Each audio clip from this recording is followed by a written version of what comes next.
hell am I doing here inside when it's 28 degrees outside here in Sydney? It's a gorgeous day, spring day, but instead I'm here. It's 12:30. It's Friday afternoon, and we're live with P2P Live, the employment and jobs market update across Australia. Hi there, my name is Mark Smith and I am Group Managing Director of People to People in Australia and Frog Recruitment in New Zealand. Yes, it is a magic day here in Sydney and I'm really looking forward to the weekend. I'm looking forward to the weekend not only for the weather but also for the football finals. It is going to be a big one if you're an AFL fan. Obviously this year the final is out in Perth, and I know that Kim and the team in Perth are very excited about having it at Optus Stadium tomorrow. So that's what Optus Stadium looks like at night. And I think the game starts late in the afternoon, late afternoon. So it's on TV here on the East Coast, or as they say in Perth, over east, at about 7:30 at night. But that's a fabulous venue, sold out. It's going to be magic. Here's what this is the finals, how everybody got to the finals, by the way, which was, so I started off as a Swans fan. So way back, and you can see that in the finals, and they didn't make it. Then I said, right, I'm going to be a Brisbane fan because I spent a few years in Brisbane, didn't make it. So then I get to the finals and I thought, no, I'm going to go for Melbourne this time round. And yes, so I'm in the final, sort of, with Melbourne v the Bulldogs. And I know that our managing director in Victoria, Erin, is a Mad Doggies fan, so she'll be going for the opposition. So very exciting. But we can't forget. Here's a picture actually of the two full ruckman, I think it is. Do you want to pop that one up? That's of there we go. Yeah, English and oh man, it's going to be good. All right. So we can't be talking about the AFL. We've also got the NRL. So here's what the NRL finals are like, and we've almost got the grand final. I think in the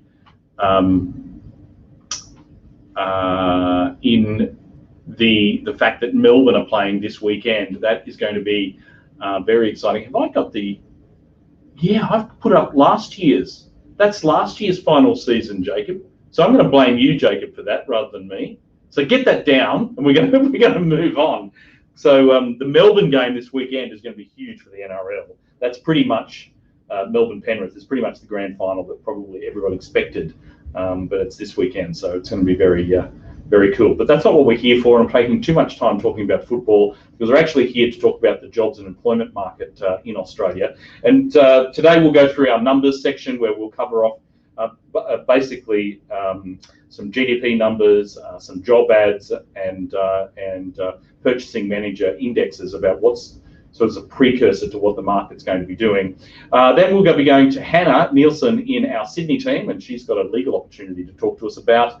Then we'll be crossing to Manish from P2P HR Solutions, where he's got a couple of opportunities to talk to us about as well, also based here in Sydney. Finally, we'll be having a look at our Twitter poll, where we'll be looking at last week, where we said, so do references really count? Like, does it matter if you're going to hire somebody?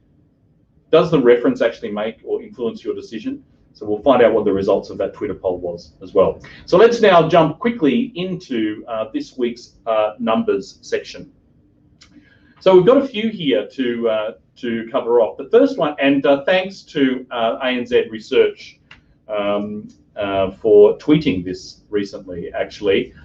So I think their Twitter handle is at ANZ_research if you wanted to check it out.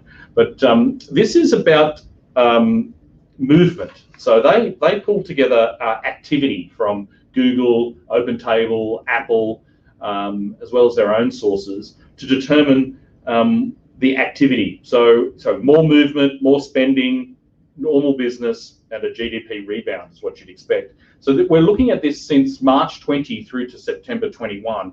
And you can see that with recent lockdowns, obviously there is an effect. So overall activity has been affected.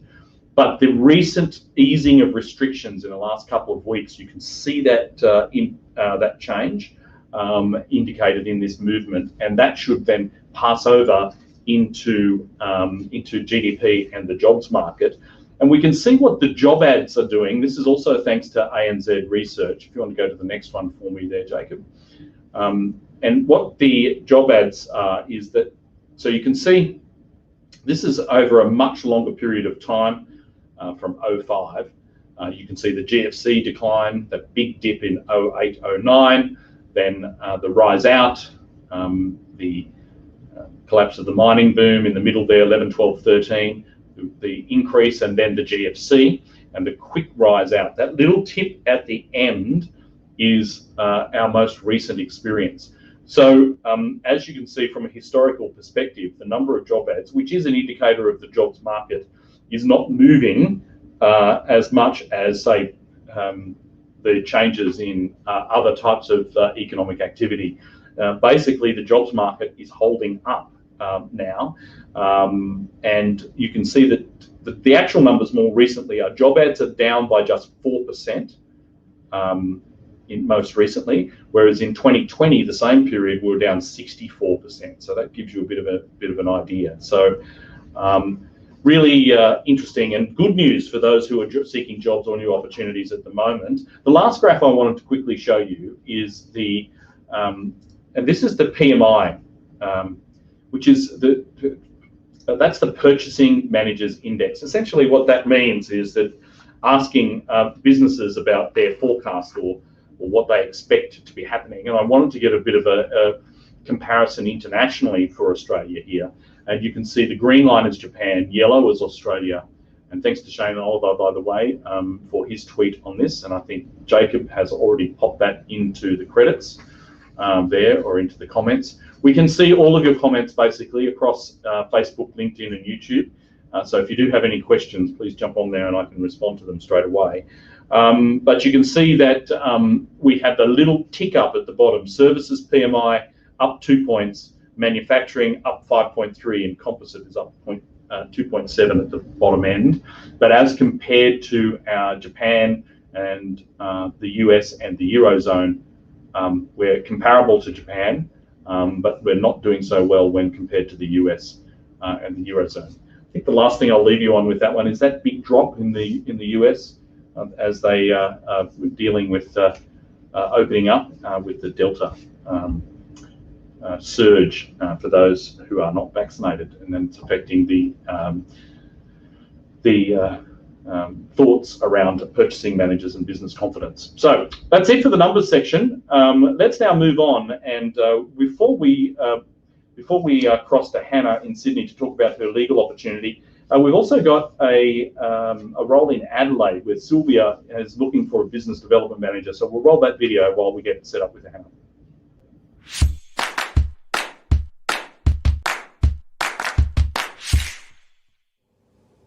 Hello, it's Sylvia from P2People's business support team. We are currently recruiting on behalf of a leading independent corporate and commercial law firm looking for a business development and marketing manager. This role is located in the heart of the Adelaide CBD and is an exciting opportunity to play a key part in the executive management team. If you have proven experience in a mid-senior management role within a professional services environment, have a collaborative working style, are passionate about your work, creative in your solutions, and want to join a vibrant team, then this is a role for you. On offer is a competitive salary and a supportive and friendly workplace that values, develops, and rewards its people. To learn more about this opportunity, please click the link below or contact me direct via phone or email for more information. Thank you.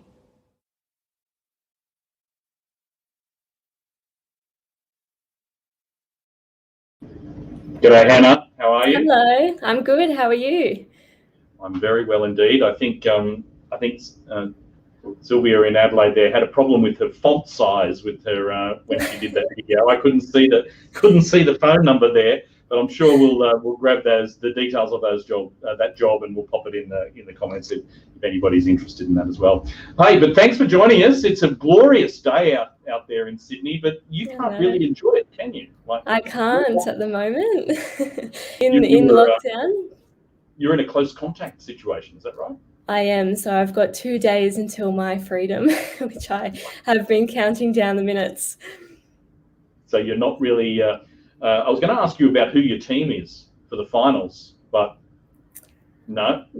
Not really a fan? Yeah, not really a follower of football. I think when someone says football, I don't really know if we're talking about soccer, the NRL, or the AFL. So yeah, I can't really comment on that one, I unfortunately. think before we came online, you said, "Is that soccer you're talking about?" No, Hannah, no, it's not. No. So let's move on. Let's talk about this opportunity that you've got. Yeah, tell us about the role. I've actually got a number of opportunities at the moment, so I did want to talk a little bit more broadly and call out to any legal secretaries who might be in the market.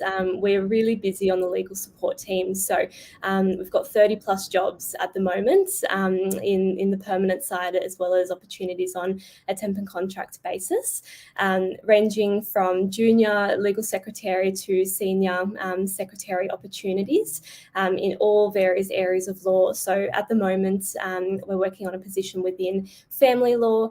We've got insurance litigation opportunities both on the plaintiff and the defendant side. We've got quite a number of commercial litigation opportunities, as well as corporate law positions. And with those roles, the salaries really are ranging depending on the level of the position and the level of experience. But we have roles ranging from around the 60,000 package way up to the 95,000 inclusive of super as well at the moment.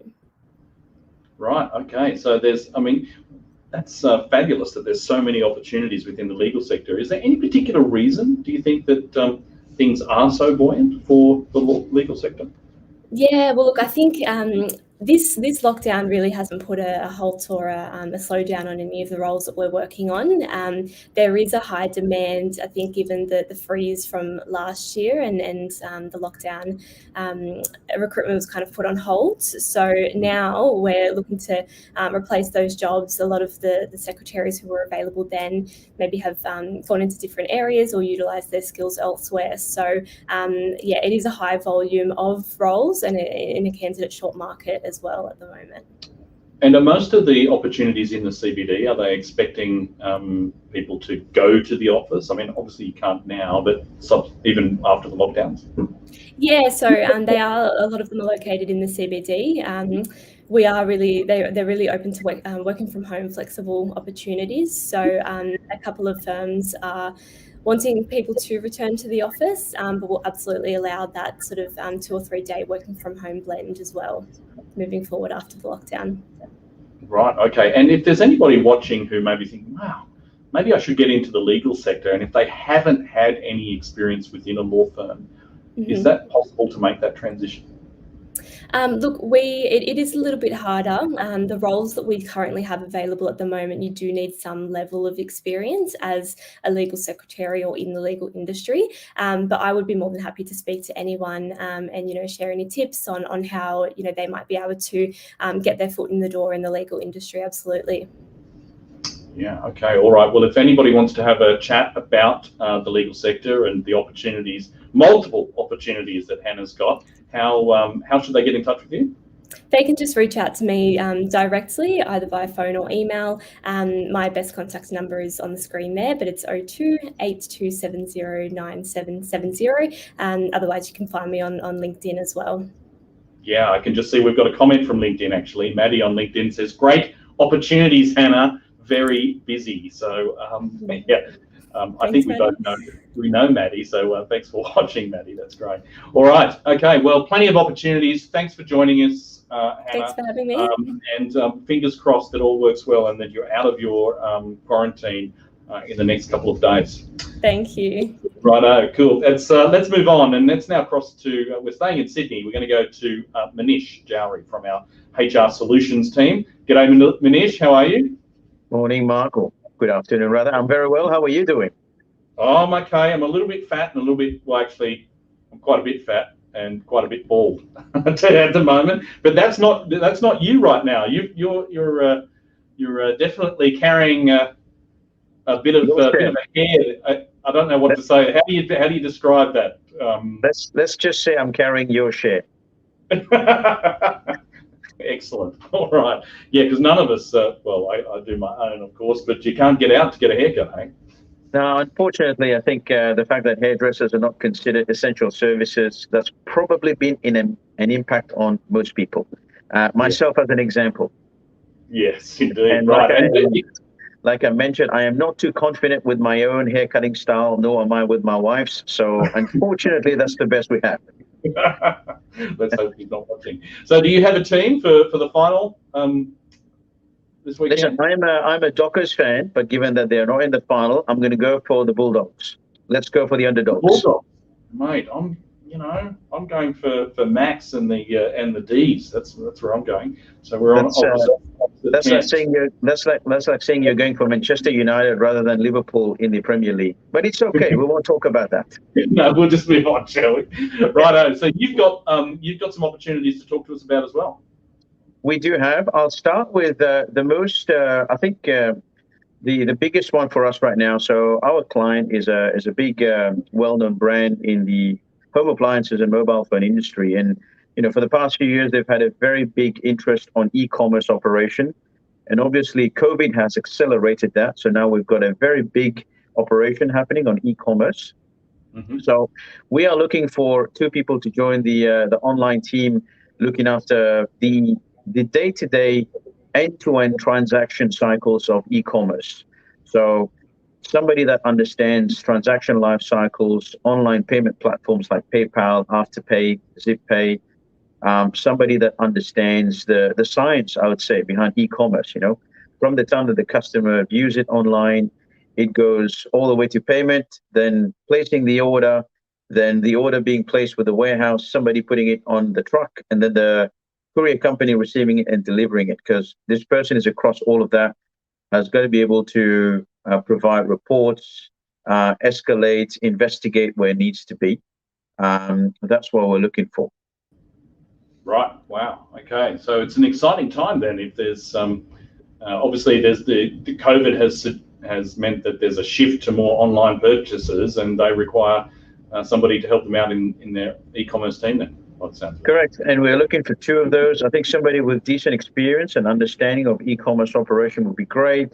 Somebody that has got exposure to e-commerce payment platforms, fantastic. Obviously, excellent customer service and stakeholder management skills is quite key, given that you communicate with various departments. And we're looking for 2 of these positions. And what about the remuneration, Manish? Is there? Yeah, I mean, it's fairly competitive. We're looking at around 95K base plus super, but it's obviously negotiable for the right experience.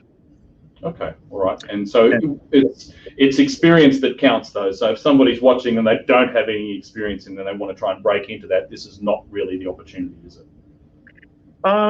Well, listen, I think if we do find ourselves in a situation where we might take someone less experienced, I think there is also an opportunity there. The client definitely will invest the time in training and upskilling somebody, but we do need somebody with at least some form of basic to intermediate experience in e-commerce operations. Right. Okay. Great. All right. That's some really sounds like a fantastic role, and Bianca on Facebook thinks it's a great role as well.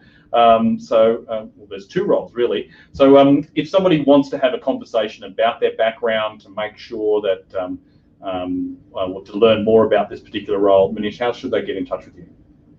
Best way is to give myself a call on 044 771 0791 or an email as per what Jacob has put through. And we are very quick to respond because we are quite active on this role. And yeah, happy to talk to anybody, guide anyone as well on how to get into this industry. Okay, we'll move quickly if you want to get or secure this e-commerce role with Manish and this very important client of ours. Rightio, well, thanks for joining us. Thanks, Mark. Go the D's on the weekend. Absolutely. All right, and thanks for joining us, and we'll see you next time. Yeah.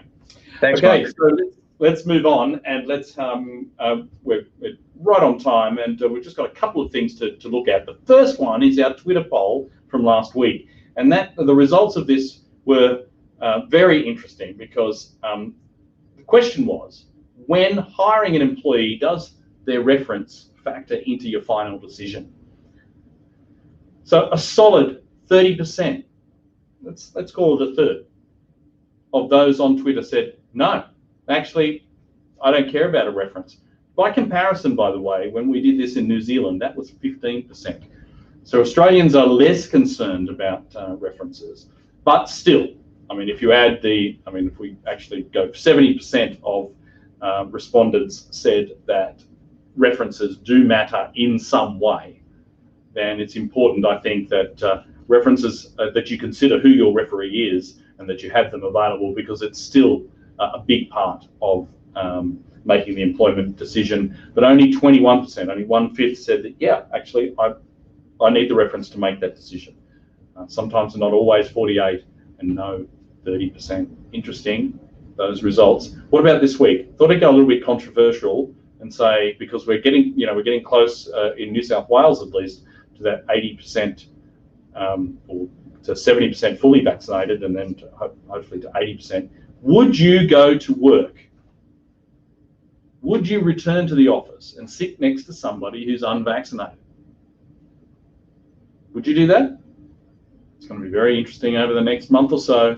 These decisions will have to be made. Would you return to the office and sit next to somebody who's unvaccinated? Jump on Twitter at People2People. Answer that question. We've got 6 days. I'll give you the results next week here at P2P Live.